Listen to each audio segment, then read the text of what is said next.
la musique et vous. Conseils concrets pour apprendre la musique à tout âge.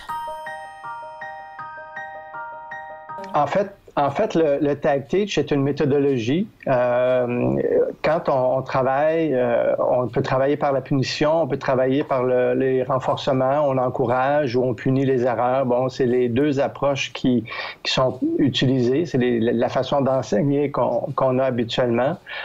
Quand on travaille en renforcement positif, on évite de punir, mais malgré tout, avec toute notre culture, notre bagage, ce qu'on a appris en étant jeune et tout, on introduit toujours, malgré tout, beaucoup de punitions. Et ce que le Tag Teach nous donne, c'est vraiment une méthodologie, c'est vraiment une technique, une méthode où vraiment on élimine tout ce qui est punitif dans notre approche, qui nous donne des outils vraiment pour renforcer les bons comportements, pour mieux communiquer aussi l'information. Souvent, ce qu'on dit, c'est pas ce que les gens avec qui on parle entendent. On le voit même dans nos relations de couple. On est avec quelqu'un qu'on aime, avec qui on s'entend bien, puis souvent, on se comprend pas.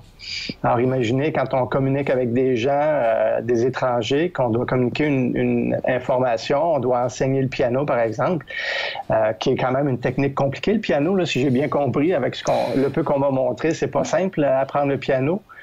Donc, comment bien communiquer l'information. Il y a beaucoup de détails en même temps, beaucoup de choses. Donc, la technique, c'est vraiment une méthodologie, c'est vraiment une procédure, un protocole qui nous permet de bien communiquer l'information, de renforcer des comportements, d'éliminer tout ce qui est aversif dans notre approche, tout ce qui est punitif et qui rend l'environnement de travail agréable et sécurisant. Donc, en Tag Teach, c'est pas une faute de faire des erreurs. Oui, on va faire des erreurs en apprentissage comme tout le monde, sauf que c'est pas puni, c'est pas une faute littéralement de faire des erreurs. Donc, ça crée un environnement qui est très sécurisant de travailler en Tag Teach. Oui, moi ce que j'ai remarqué justement, autant quand j'ai essayé avec mon fils et autant de ce que j'ai lu des discussions entre professeurs, c'est qu'on passe beaucoup moins de temps à dire non. Voilà, dans notre métier, on dit souvent non, c'est pas ça, refais. Là, on ne souligne pas du tout l'erreur ou le... Exact, c'est-à-dire que l'erreur fait partie de l'apprentissage, sauf que si on passe notre temps à mettre l'emphase sur les erreurs, bien, notre cerveau est préoccupé par les erreurs. Alors que si je m'en vais chez vous pour apprendre le piano, bien, c'est parce que je veux être bon, j'aime le piano, je veux performer, donc j'ai pas de raison de me démotiver à apprendre le piano. Donc, c'est vraiment de se concentrer sur les réussites et on bâtit à partir des réussites et on prend plaisir à travailler. Donc, c'est d'apprendre dans le plaisir, d'apprendre dans la réussite et ça fait vraiment toute la différence. On change notre façon de voir, notre façon de percevoir les personnes avec qui on travaille. Souvent, on va voir la personne à qui on enseigne, et j'étais dans la même situation, j'ai commis la même erreur. Et quand les gens pratiquent pas les exercices qu'on leur donne, ben on les trouve paresseux ou on les trouve ignorants. Parce que je viens de lui montrer, je lui ai enseigné, il n'a pas fait ses exercices de la semaine, qu'est-ce qu'ils font? On met la faute sur les gens. Alors qu'avec le Tag Teach, ça change vraiment notre perspective, notre façon de voir, et on comprend que si les gens pratiquent pas leurs exercices, si les gens comprennent pas, c'est notre erreur à nous. C'est pas eux, c'est nous en tant qu'enseignants qui n'avons pas atteint les objectifs, qui n'avons pas su les motiver. Parce que la personne qui vient s'inscrire chez moi, elle veut réussir. Cette vidéo, elle est réalisée dans le cadre d'une formation qui est destinée non pas à des enseignants, mais à des parents, même si je pense que les enseignants pourraient aussi y apprendre certaines choses, j'espère.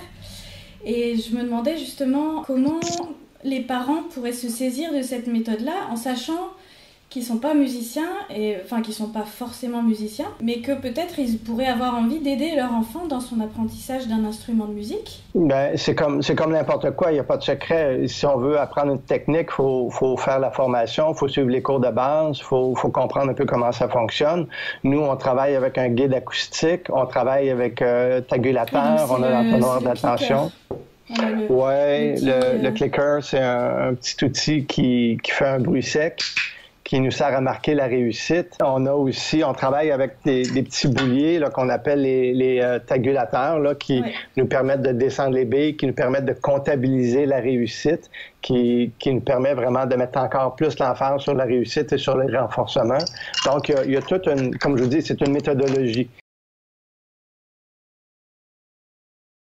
D'abord, En Tag Teach, on va indiquer très précisément à la personne qui apprend ce qu'on veut qu'elle fasse et on fractionne l'enseignement en petites étapes faciles à réaliser. Alors le clicker, ce petit objet, il sert à marquer ce qui est réussi et on ignore complètement ce qui est incorrect. Ça permet également de rappeler que l'erreur c'est une information et pas le signe qu'on est nul ou qu'on n'y arrivera jamais. Si par exemple je suis une élève et qu'il n'y a pas de tag, qu'il n'y a pas de clic, je sais que je dois modifier quelque chose. Et en plus mon professeur ou mon parent ne m'indique pas quoi, donc je vais me mettre à chercher ce que je dois changer. Donc vous voyez, c'est une démarche beaucoup plus active que si le professeur m'arrête en disant non, c'est pas ça, il faut que tu changes ton doigt de place, de position, voilà, ce genre de choses. D'abord, on va identifier une petite portion de la tâche à réaliser. On va isoler une difficulté en fait à travailler. Donc c'est très important de fragmenter le travail à faire en toutes petites tâches vraiment vérifiables et facilement atteignables. Une fois que je suis dans mon cours, pour un professeur ou dans ma séance de travail de l'instrument avec mon enfant par exemple, il y a plusieurs étapes à respecter. C'est ce qu'on appelle l'entonnoir d'attention. L'entonnoir, il permet d'aller pas à pas vers l'essentiel de ce qu'on veut apprendre à l'autre. Voyons maintenant le déroulement d'une séquence. D'abord, il y a la leçon. C'est le moment où j'explique à mon élève ou à mon enfant comment et pourquoi je veux qu'il fasse comme ceci ou comme cela. Et je peux développer. Aujourd'hui, on va parler de ta posture à la flûte, parce que j'ai remarqué que tu as un petit peu tendance à jouer,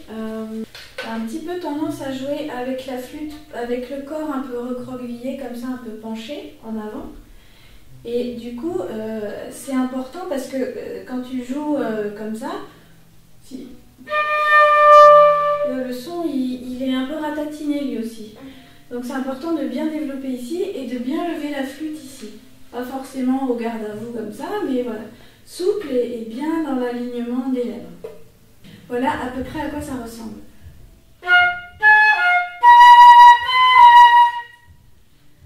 Peut-être ce qu'on pourrait faire pour t'aider, c'est que je vais mettre la main à peu près à cette hauteur-là, à ta droite.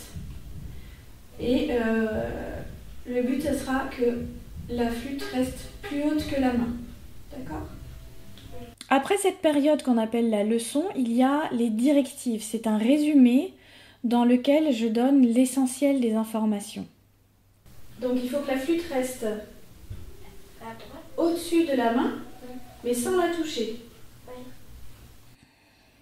Puis ensuite, il y a le point tag qui doit résumer l'action et qui doit obéir à 4 caractéristiques qu'on peut résumer dans l'acronyme VOUS, V-O-U-S. Donc V comme demander ce que vous voulez. O comme observable. Pour que ce que je demande soit observable, je peux utiliser dans un premier temps, quand ça s'y prête, une cible ou un guide. Par exemple ici, j'ai mis ma main à une certaine hauteur et j'ai précisé à Héloïse que la flûte ne devait pas toucher la main ni descendre en dessous. Si on avait poursuivi plus longtemps, j'aurais pu enlever ce guide et lui dire par exemple de ne pas descendre la flûte au-dessous de la hauteur de son épaule. Ensuite, le U de vous, c'est U comme une seule chose à la fois. Vous verrez que quand Héloïse se trompe dans les notes à un certain moment, mais qu'elle reste quand même au-dessus de ma main, eh bien, je clique quand même, et d'ailleurs elle s'en étonne, elle me dit mais j'ai pas fait les bonnes notes. Et en fait, je lui explique, je clique parce que le tag, c'est la flûte au-dessus de la main, et non pas joue-moi les bonnes notes. Ce qui n'empêche pas que si je repère qu'elle se trompe fréquemment dans les notes, par exemple, eh ben, je peux refaire un autre point tag, mais celui-ci portera uniquement sur les notes. On travaille un seul point à la fois. Voilà, par exemple, à la fin, je dis qu'on pourrait faire un autre point tag sur le fait qu'elle ait tendance un petit peu à être courbée comme ça, le buste en arrière et le bassin plutôt en avant, même si c'est pas évident à repérer sur la vidéo. Et enfin, le S de vous, c'est 6, comme 6 mots ou moins pour formuler le point tag. Ici, avec Héloïse, je l'ai résumé avec le point tag flûte au-dessus de la main. Alors, je fais une petite parenthèse sur le tag. Le tag, donc, c'est ce son, le son qui est produit par le clicker. Quand je clique, c'est que ce que j'ai demandé est réalisé. Quand je ne clique pas, ça veut dire qu'il faut changer quelque chose, et donc c'est à la personne en face, à l'apprenant, de trouver quoi et comment. Avant de commencer, on va indiquer à l'enfant ou à l'élève combien de tags on attend de lui. Ça peut être entre 3 et 5 par exemple. Donc dans la vidéo ici, j'en ai proposé 5 à Héloïse. Si jamais je fais une erreur de marquage, donc si je me trompe en cliquant alors que c'est pas bon, on compte quand même. Voilà. Et on clique aussi quand par ailleurs l'apprenant fait d'autres erreurs. Par exemple, si on travaille une gamme de Do et que la consigne c'est le passage sur le Fa et que l'élève se trompe dans les notes, mais que son passage du pouce est bon, alors c'est pas grave, on clique quand même. Si besoin, on peut revenir à des étapes plus simples où on va travailler l'enchaînement des notes dans la gamme, par exemple. Donc vous allez voir dans cet extrait que j'ai proposé à Héloïse de marquer d'abord ce que je fais, et puis ensuite c'est moi qui marque ses réussites. Et cette inversion des rôles, elle permet à Héloïse d'apprendre aussi. C'est une façon d'observer qui est très active et aussi ça me permet de vérifier qu'elle a bien compris. Ce qu'on va faire, ça va être ton tour de marquer. Donc le point tag, c'est flûte au-dessus de la main.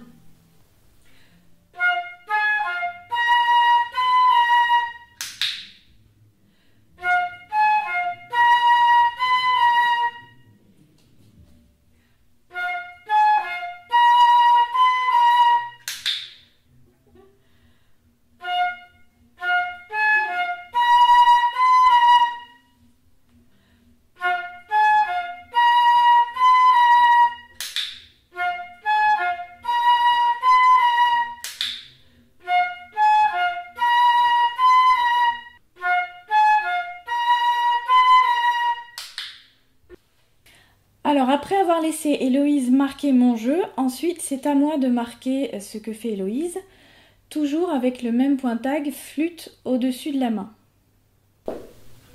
Mon tour de marquer. Déjà. Moi, je baisse.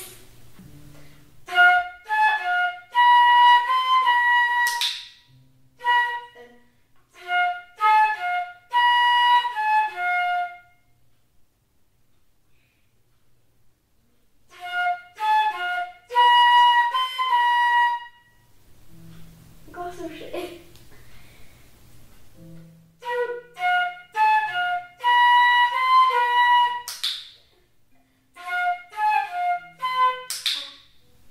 J'ai pas fait les bonnes notes. Eh oui, t'as pas fait les bonnes notes. Mais le point tag, c'est la flûte plus haute que la main.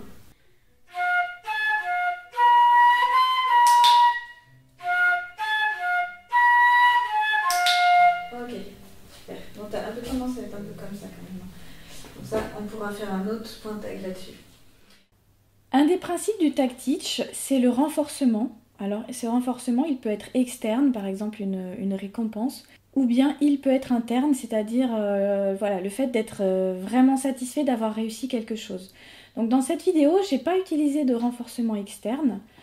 Le fait de marquer le succès va renforcer de plus en plus le succès et le son du clicker est en lui-même une récompense puisque ça indique le succès, donc ça va être un renforcement positif en lui-même. Mais dans certaines situations, par exemple si l'enfant est très jeune ou qu'il n'est pas très motivé ou que la tâche est vraiment très difficile, on peut proposer un renforçateur externe comme une petite récompense, un petit jouet, une perle, le droit de faire une activité qui plaît à l'enfant par exemple. Donc moi personnellement je suis pas fan des récompenses, des bons points et tout ça, mais bon voilà, je vous laisse faire votre propre opinion là-dessus. Et en tout cas, il faut que le renforçateur soit vraiment motivant, sinon ça sert pas à grand chose. Donc si on voit que le renforçateur ne permet pas de progresser, c'est que c'est pas un bon renforçateur et qu'il faut en trouver un autre. On peut aussi comptabiliser les succès avec un tagulateur, ce petit enchaînement de perles qu'on décale à chaque réussite.